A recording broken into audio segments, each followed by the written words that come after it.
नमस्कार, आप देख रहे हैं प्राइम न्यूज़ 24। मैं हूं आपके साथ अनामिका सिंह। खबर गुरदासपुर से है। गुरदासपुर जिले की कस्बा हरपुरा धंदोई में 2.5 करोड़ रुपए की लागत से एक आधुनिक स्टेडियम का निर्माण किया जा रहा है, जिसका नींव पत्थर पंजाब के खेल मंत्री राणा गुरमीत सिंह सोढ़ी द्वारा रखा गया। इस मौके विधायक बलविंदर सिंह लाडी और प्रशासनिक अधिकारी भी उपस्थित थे। यह स्पोर्ट्स स्टेडियम लगभग 9 महीने में पूरा होगा और इस स्टेडियम में हर खेल के लिए ट्रैक बनाए जाएंगे। जब मंत्री जी से कोविड-19 के निर्देशों के उल्लंघन के बारे में पूछा गया तो खेल मंत्री राणा गुरमीत सिंह सोढ़ी ने पत्रकारों को जवाब देते हुए कहा, यदि आप कवर करने आए हैं तो आप भी कोविड के निर्देशों को तोड़ रहे हैं। जब उन्हें बताया गया कि पंजाब के मुख्यमंत्री कैप्टन अमरिंदर सिंह ने इस तरह से सभा पर प्रतिबंध लगा दिया है तो मंत्री सोढ़ी ने कहा कि मुख्यमंत्री ने बड़ी रैलियों पर प्रतिबंध लगाया है। नवजोत सिंह के बयान के बारे में पूछे जाने पर मंत्री सोढ़ी ने कहा कि सरकार में सभी विधायकों में से केवल नवजोत सिंह सिद्धू ही ऐसा बयान दे रहे हैं जिसमें उसने अपनी सोच की रूपरेखा बताई है। नवजोत सिंह सिद्धू के ऐसे बयान से आगामी चुनाव पर असर पड़ेगा। और मंत्री सोढ़ी ने कहा कि सरकार के ध्यान में है, लोकतांत्रिक प्रणाली में हर एक को बात करने का हक है। इससे कोई फर्क नहीं पड़ता कि सरकार आती है या जाती है। बरगढ़ी की घटना पर सिद्धू के बयान पर मंत्री सोढ़ी ने कहा, यह एक व्यक्तिगत विचार है। नवजोत सिंह सिद्धू ने यह बात कही कि किसी और ने ऐसा नहीं कहा। कांग्रेस पार्टी के 80 विधायक हैं, उनसे बात की गई, लेकिन 79 विधायकों ने ऐसा नहीं कहा। एक व्यक्ति ने सोचा, उसकी अपनी सोच है, उसने अपनी सोच रखी है। आपको बता दें, सिद्धू ने अपने ट्विटर हैंडल पर सीएम कैप्टन अमरिंदर सिंह पर हमला बोलते हुए पूछा था कि बेअदबी केस की गृह मंत्री के लिए प्राथमिकता नहीं थी।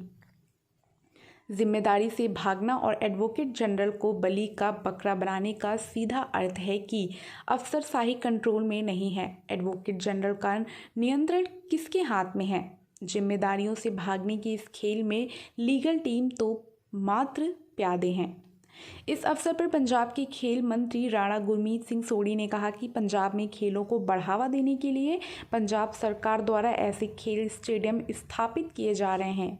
खिलाड़ियों को प्रेरित करने के लिए राष्ट्रीय और अंतर्राष्ट्रीय खेलों में स्वर्ण पदक जीतने वाले खिलाड़ियों को 1 करोड़ रुपए का पुरस्कार दिया जा रहा है और उन्हें डीएसपी के पद दिए जा रहे हैं। पदक राष्ट्रीय टीम के सभी खिलाड़ियों के बीच वितरित की जाएगी, लेकिन अब पंजाब सरकार ने घोषणा की कि पदक जीतने वाली टीम के प्रत्येक खिलाड़ी को नगद पुरस्कार दिया जाएगा।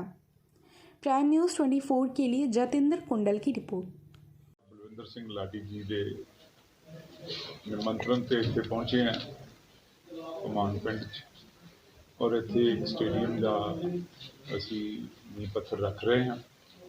मेरे खब्बे पासे बैठे ने NRI सरदार अमरवीर सिंह जी, इन्हों के स्वर्गवास पिता जी सरदार हरभजन सिंह होरां दे नाम से। और ये जड़ा असी स्टेडियम बना रहे हैं, इसकी लागत जी सरकार असी 1.5 करोड़ रुपया दे रहे हैं। 1 करोड़ रुपया ये कंट्रीब्यूट कर रहे परिवार ये और इन्हों के ब्रदर हैरी धमान साहब और इन्हों के माता जी सारे। इन्हों की सरदार बलविंदर सिंह होरां जी की ये बड़ी देर तो ये डिमांड सी, जी कि बड़ी जैनुअन डिमांड है कि इतना ये इलाका जरूर पंजाब का हिस्सा रहा है, पर मैं महसूस किया और कर भी रहा कि ये किसी ने हथ नहीं रखा, पिछड़िया सी। मैं किसी की निंदा नहीं करना चाहता गा, पर कई बार यह चीज़ां रह जांदियां ने। जिहड़े पुराने MLA साहबान सीगे उन्होंने हो सकता उन्होंने की सोच सी, लेकिन जो इन्हों की सोच है ये अज की सोच, अज की नवी पीढ़ी की सोच नूं अगे रख के अगेचे रख के इन्हों की ये सोच सी। और अज असी वो स्टेडियम जोड़ा है जिहदे हर सहूलत वो असी बच्चों के और खिडारी और खिडारना के वास्ते असी पैदा करांगे और एक इस इलाके वास्ते बहुत बड़ी इन्हों बेनीफिट मिलेगा नौजवानों। किस लैवल का स्टेडियम होगा? देखो जिहड़े इस तरह के एरिएज दे विच स्टेडियम्स बनते हैं, they can not be the top of the line, लेकिन ये उस लैवल का स्टेडियम होएगा कि जिथे बच्चे नूं अगला जिहड़ा कदम चकना सौखा होए। ਉਹਨਾਂ ਦੀ ਪ੍ਰੀਲਿਮਿਨਰੀ ਜਿਹੜੀ ਟਰਾਇਲਸ ਨੇ, ਟ੍ਰੇਨਿੰਗ ਹੈ, ਕੋਚਿੰਗ ਹੈ, ਉਹ ਸਾਰੀਆਂ ਫੈਸਿਲਿਟੀਜ਼ ਇੱਥੇ ਕ੍ਰੀਏਟ ਹੋਈਆਂ। ਜਦੋਂ ਅਸੀਂ ਕਹਿੰਦੇ ਹਾਂ ਕਿ ਅਸੀਂ ਜਿਹੜੀ ਪਨੀਰੀ ਚੁਗਣੀ, ਜਿਹੜੀ ਨਰਸਰੀ ਆਫ ਸਪੋਰਟਸ ਹੈ, that will start from this kind of infrastructure, और फिर उन्होंने एक लेवल ते ट्रेन करके जिथे कि वो स्टेट और नेशनल लेवल ते ट्रेंड हो जाएंगे, then for taking off further up to international level or Olympic level we have other arrangements। Sir Punjab के खिडारियों वास्ते या फिर जो मैडल जित के लिया रहे उन्होंने वास्ते की कुछ किया जा रहा? मैं हुणे जिक्र किया जी कि जिन्नी क वधिया स्पोर्ट्स पॉलिसी इस वेले पंजाब की है, और कैप्टन साहब क्योंकि खुद एक स्पोर्ट्समैन ने, मैं खुद sportsman, I have represented India in shooting for many years and first time in 1978 Asian games, Commonwealth games, और कीपिंग इन व्यू क्योंकि जेडे अदारे या जिस सबजैक्ट का तुहानूं पता होवे उहदे दिलचस्पी भी होंदी। सो जेडे असीं सहूलतां देण लगे कि 3% job quota in every department, जो भी तुसी पंजाब दा डिपार्टमेंट सोच सकते हो उहदे विच स्पोर्ट्समैन वास्ते रिजर्व है। ये फिर ग्रेडिंग होंदी है, कोई स्टेट खेलिया, कोई नैशनल खेलिया, कोई इंटरनेशनल पार्टिसिपेशन है, कोई इंटरनेशनल मैडल विनर है। तो मोटा मोटा मैं थोड़ा ये दसना चाहूँगा कि जेडे बच्चे कॉमनवेल्थ, एशियन और वर्ल्ड चैंपीयनशिप जी 4 साल बाद होंगी, there are 2 kinds of world championship, एक हर साल होंगी, एक 4 साल बाद होंगी, जी 4 years आफ्टर होंगी है। ਉਹਦੇ ਵਿੱਚ anybody who belongs to Punjab, boy or girl, wins a medal, gold medal, he or she would be awarded cash award 1 crore rupees plus a job equivalent to DSP, PCS or A class job. Anybody who wins the medal, ਇਸੇ ਤਰ੍ਹਾਂ ਹੀ ਪਹਿਲਾਂ ਕੀ ਹੁੰਦਾ ਸੀਗਾ ਕਿ ਇੱਕ team 'ਚ 5 ਬੰਦੇ ਖੇਡ ਰਹੇ ਨੇ ਪੰਜਾਬ ਦੇ, मैं अनाउंस करता भी 25 लाख रुपया गोल्ड मैडल ਨੂੰ मिलेगा, तो 25 लाख 5 ਬੰਦੇ ਜੇ डिवाइड हो जाता ਸੀ। ਹੁਣ ਜੇ ਤੁਸੀਂ 5 ਬੰਦੇ ਖੇਡ ਰਹੇ ਹੋ ਤੇ ਤੁਹਾਨੂੰ गोल्ड मैडल आ गया ਤਾਂ मैं करोड़ रुपया सारे ਨੂੰ दिया, वो डिवाइड नहीं होएगा। So this is something different.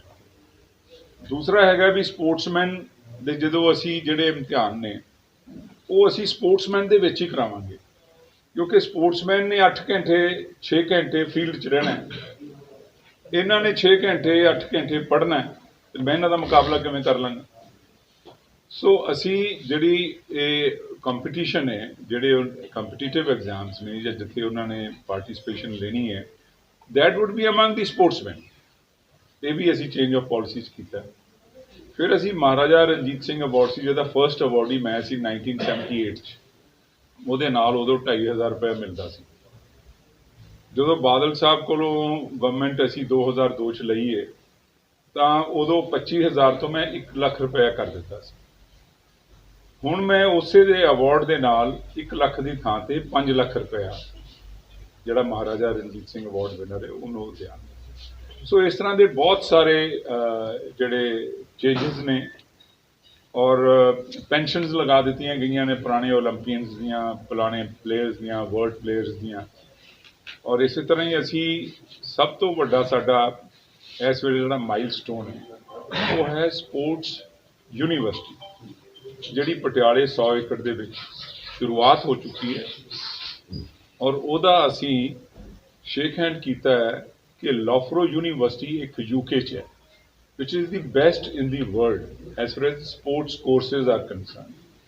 ਉਹਦੇ 'ਚ sports management, sports science, sports injuries, coaches, exchange of programs, और ਸਾਡੇ ਜਿਹੜੇ ਬੱਚੇ ਨੇ ਲਾਸਟ ਜਿਹੜਾ ਸਮੈਸਟਰ ਹੈ ਉੱਥੇ ਜਾ ਕੇ ਵੀ ਕਰ ਸਕਦੇ।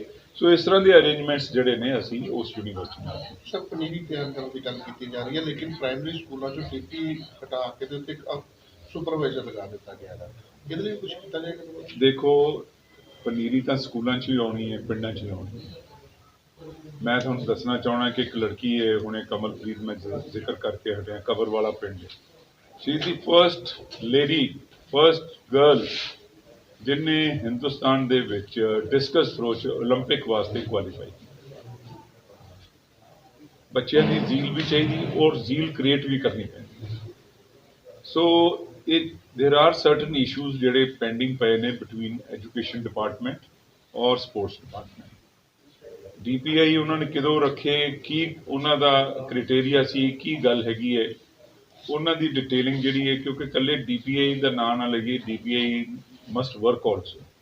जो फील्ड च नहीं काम करेंगे DPI तो वह भी कोई फायदा नहीं है। सो इस करके वो असी ऑलरेडी स्कूल एजुकेशन बोर्ड में लिखा है कि तुसी एक पीरीयड डेली वो तुसी खेड दा रखो, ताकि बच्चों नौजवान जो यंगस्टर बच्चे ने उन्होंने अपॉर्चुनिटी मिले कि असी अगे आना है, उन्होंने इंटरस्ट बढ़े। हुण असी स्कूलों दे विच और असी पिंडां दे विच असी स्पोर्ट्स इक्विपमेंट भी दे रहे हैं, स्पोर्ट्स ग्राउंड भी बना रहे हैं। तो ये सारा इसे करके कर रहे हैं कि सो दैट लोगों का यंगस्टर का इंटरस्ट जोड़ा है वो खेड ਵੱਲ ਵਧੇ। मतलब प्राइमरी लैवल ਤੇ ਤੁਸੀਂ ਕਹਿ ਰਹੇ ਹੋ ਕਿ ਜਿਹੜੇ ਬੱਚੇ ਨੇ ਉਹ ਤਿਆਰ ਹੋਣੇ ਨੇ, ਪਰ ਤਿਆਰ ਕਾਹਦੇ ਨਾਲ ਹੋਣਗੇ ਜਿੰਨਾ ਚਿਰ ਤੱਕ ਤੁਸੀਂ PT ਭਰਤੀ ਨਹੀਂ ਕਰੋਗੇ। ਜਿਹੜੇ ਪਹਿਲਾਂ PT ਨੇ ਉਹਨਾਂ ਨੂੰ ਤੁਸੀਂ ਰਿਮੂਵ ਕਰਕੇ ਇੱਕ 76 ਬਲਾਕ ਦੇ ਵਿੱਚ ਸਾਡੇ ਸਕੂਲ ਨੇ ਪ੍ਰਾਇਮਰੀ, ਤੇ ਬਲਾਕ ਦੇ ਵਿੱਚ ਇੱਕ ਕੋਚ ਜਿਹੜਾ ਤੁਸੀਂ ਜਿਹੜਾ ਲਾਇਆ, ਬਾਕੀ ਮਿਡਲ ਸਕੂਲ ਜਿਹੜੇ ਵਿਹਲੇ ਪਏ ਨੇ ਕਿਤੇ PT ਨਹੀਂ, ਕਿੱਦਾਂ ਪ੍ਰਾਇਮਰੀ ਪੱਧਰ ਤੇ ਜ਼ਿਕਰ ਕੀਤਾ ਹੈ ਕਿ देयर आर सर्टन इशूज़ ਜਿਹੜੀਆਂ ਐਜੂਕੇਸ਼ਨ ਡਿਪਾਰਟਮੈਂਟ ਦੇ ਕੋਲ ਪੈਂਡਿੰਗ ਪਈਆਂ, उन्होंने फैसला लेना है। असी उन्होंने ऑलरेडी लिखा है कि तुसी इन्हां चीज़ों से जल्दी फैसला लाओ, ताकि जिहड़े आने वाले जिहड़े साडे नवीं पनीरी है, नवीं नर्सरी है, उन्होंने होर सहूलतां मिले।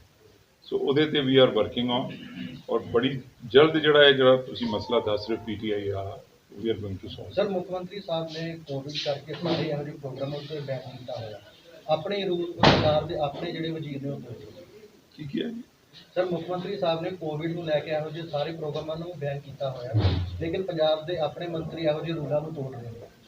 कोई रूल नहीं तोड़ रहे। पहला मैनू एक गल दसो कि संबड़ी तुसी अज इत्थे आए हो मेरे नाल गलबात करना, पहला तो जे मैं इत्थे आया, मैं जे रूल तोड़ रहा तो फिर रूल तुसी भी तोड़ रहे हो। तुसी आए हो, ये रूल तोड़न की गल नहीं हैगी। We have to meet, we are in public, but we have to meet public in a protocol, like everybody over here is wearing mask. असी ये ध्यान रखना है 20-25 बंदियां तो ज़्यादा कोई गैदरिंग ना हो, ये उन्होंने कहा है। उन्होंने ਜਿਹੜੇ ਵੱਡੇ ਪ੍ਰੋਸੈਸ਼ਨਸ ਨੇ ਜਾਂ ਵੱਡੇ ਮੇਲੇ ਨੇ ਜਾਂ ਵੱਡੀਆਂ ਰੈਲੀਆਂ ਨੇ ਉਹਨਾਂ ਤੇ ਬੈਨ ਲਗਾਇਆ ਸੀ ਸਾਹਿਬ ਕਿ ਜਿੱਥੇ ਲੋਕ ਧਿਆਨ ਨਹੀਂ ਰੱਖਦੇ, ਆਪਾਂ ਰੈਲੀ ਚਲੇ ਜਾਂਦੇ ਆ, ਉੱਥੇ 1000 ਬੰਦਾ ਇਕੱਠਾ ਹੋ ਜੇ, ਕਿਹਦਾ ਮਾਸਕ ਦੇਖੋਗੇ। ਇੱਥੇ ਤਾਂ ਮੈਂ ਕਮਰੇ 'ਚ ਬੈਠਾ ਕਹਿ ਸਕਦਾ ਤੁਹਾਨੂੰ ਵੀ ਵੇਅਰ ਐਵਰੀਬੋਡੀ ਮਸਟ ਵੇਅਰ ਮਾਸਕ। ਸੋ ਇਸ ਤਰ੍ਹਾਂ ਦੀ ਕੋਈ ਗੱਲ ਨਹੀਂ ਹੈਗੀ। ਵੀ ਆਰ ਪਬਲਿਕ ਕਿਉਂਕਿ ਸਾਡੀਆਂ ਕੁਝ ਜ਼ਿੰਮੇਵਾਰੀਆਂ ਵੀ ਨੇ, ਜ਼ਿੰਮੇਵਾਰੀਆਂ ਤੋਂ ਨਹੀਂ ਅਸੀਂ ਭੱਜ ਸਕਦੇ। ਸਰ ਨਵਜੋਤ ਸਿੰਘ ਸਿੱਧੂ ਨੇ ਇੱਕ ਵਾਰੀ ਫਿਰ ਮੁੱਖ ਮੰਤਰੀ ਸਾਹਿਬ ਦੇ ਉੱਤੇ ਹਮਲਾ ਕੀਤਾ, ਉਹਨਾਂ ਨੇ ਕਿਹਾ ਬਰਗਾੜੀ ਕਾਂਡ ਨੂੰ ਲੈ ਕੇ ਗ੍ਰਹਿ ਮੰਤਰਾਲਿਆ ਚਿੰਤਿਤ ਨਹੀਂ ਸੀ। देखो ये इंडिविजुअल थॉट है। नवजोत सिंह सिद्धू ने गल की है, किसी होर ने भी गल की। साढ़े 80 MLA ने कांग्रेस पार्टी ने, अगर एक MLA ने गल की है 79 भी तो कुछ गल करनगे ना। सो वो एक इंडिविजुअल थॉट है, एक इंडिविजुअल अपनी ओदी सोच है, उन्हें अपनी सोच रखती है। सर चोणां सिरते ने बार-बार सर अपनी सरकार के उत्ते हमले करना कितना वाजिब है? देखो सरकार दे विच नोक झोंक हुंदी है और डेमोक्रेटिक सिस्टम च अपनी गल सामने करनी भी बड़ी जरूरी है। इन्हां चीज़ां दा सरकार आउण ते या जाण ते कोई फर्क नहीं पैंदा। लोगां नूं समझ है, लोगां ने 10 साल अकाली दल दा राज देखिया। इस हल्के की गल ही कर लीए आपां श्री हरगोबिंद साहब कि तुसी आप ही कह रहे हो जी कि जो डिवेलपमेंट हुण होई है ये पहला नहीं होएगी। मैं गलत कह रहा जी? दस बिल्कुल ठीक है। जे डिवेलपमेंट के नाल लोग बजे ने, these are issues, these are certain issues जिहड़े हुंदे ने सरकारां 'च ही हुंदे ने, इन्हां दा हल भी हुंदा है, इन्हां दी इनक्वायरीज भी हुंदियां ने, इन्वेस्टिगेशन भी हुंदियां ने। Once things would be investigated properly, सच्चाई सामने आ जाएगी। लेकिन ये नाल असीं ये नहीं कह सकते भी ये सरकार बुरी है। सरकार ने कोई बुरा काम नहीं किया। सरकार today's government under the leadership of captain Amarinder Singh is doing all possible best work which could be the beneficiary to the everybody who's living in this state of Punjab. ਜਿਸ ਤਰੀਕੇ ਦੇ ਬਿਆਨ ਨਵਜੋਤ ਸਿੱਧੂ ਦੇ ਰਿਹਾ ਲੱਗਦਾ ਕਿ 2022 ਦੀ ਇਲੈਕਸ਼ਨ ਉਹ ਕਾਂਗਰਸ ਦੇ ਨਾਲ ਹੀ ਲੜਨਗੇ।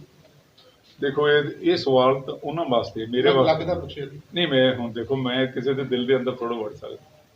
ਮੇਰਾ ਤਾਂ ਜੋ ਮੇਰੀ ਸੋਚ ਹੈ ਕਿ ਉਹ ਇੱਕ ਕਾਂਗਰਸ ਪਾਰਟੀ ਸ਼ਾਮਲ ਹੋਏ ਨੇ, ਉਹਨਾਂ ਨੂੰ ਬੜੀ ਇੱਜ਼ਤ ਔਰ ਸ਼ੌਹਰਤ ਮਿਲੀ ਹੈ ਸਾਡੀ ਹਾਈ ਕਮਾਂਡ ਵੱਲੋਂ ਵੀ, CM ਸਾਹਿਬ ਵੱਲੋਂ ਵੀ। I am sure that he would be in Congress and he will contest from Congress, he will campaign for Congress। ਬਾਕੀ ਆਪਣੀ ਆਪਣੀ ਸੋਚ ਹੈ, ਉਹ ਤਾਂ ਕੋਈ ਵੀ ਰੱਖ ਸਕਦਾ।